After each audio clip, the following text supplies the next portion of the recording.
Another week, another controversy involving college journalists. This one happened at Northwestern University, where the student newspaper took heat for doing its job and then for apologizing for doing it. Adam Riley has more. When former Attorney General Jeff Sessions visited Northwestern recently, the student TV station covered the ensuing backlash. Protesters have decided to surround the building and bang on all sides here. The student paper, the Daily Northwestern, covered it too.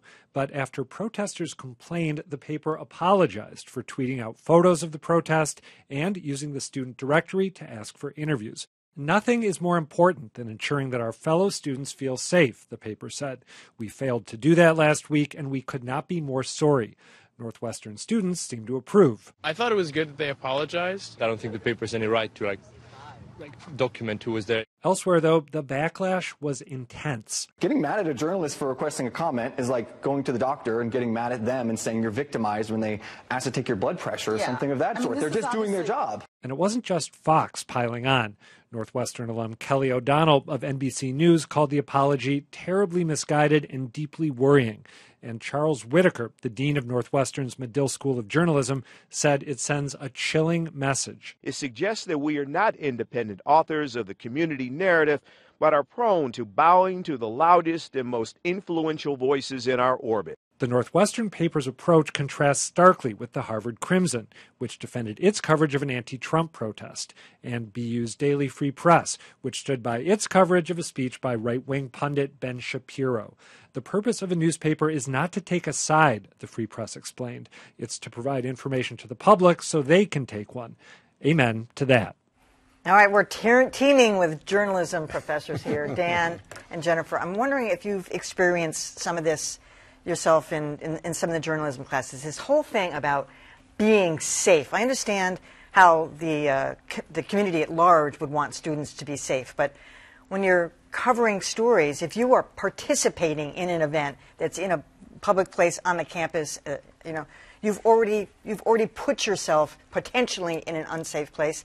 And then this idea that you can't go to a student directory, and this is, to me, just beyond comprehension. When this happened, my Twitter feed exploded by journalists sort of slamming these students at Northwestern. And I went to my class at BU and I talked to them about it. And I think the students in my class had firm belief that there is no apology needed, and that this is our job, to interview people and to be in a public place and report on it.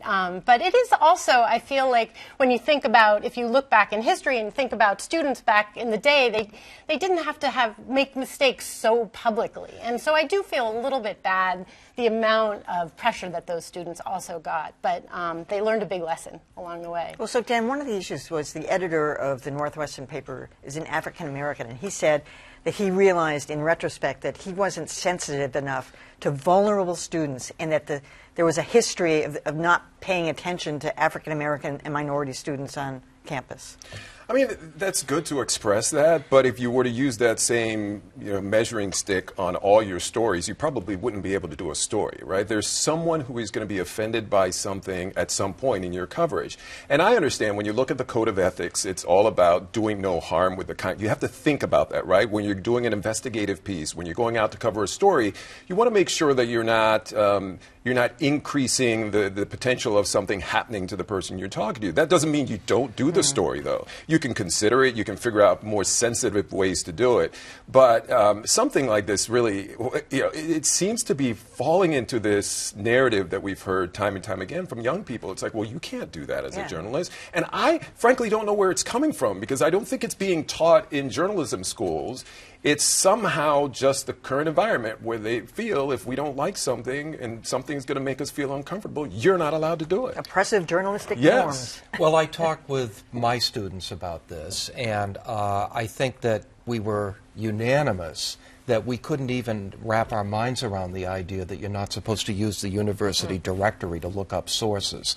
That didn't make any sense whatsoever.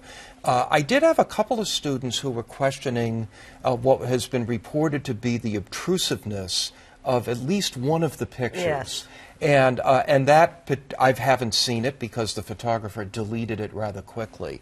And that might have been, that might have been a little over the top. Overall, I think that the apology was a mistake, but I think that the severe mockery that they're being subjected to is also a mistake. Well, I'll tell you where it's coming from. We have clearly not done a good job explaining what journalism is. I'm not talking about you who are teaching it. Those are students who are in your class where you're discussing these issues. I'm talking about out here in the world where now the only journalism lesson they get every day is what? Fake news, fake news, fake news, fake news. You people make it up. The president, you're attacking him every day. He's telling the truth about you. You're to be disparaged at every turn.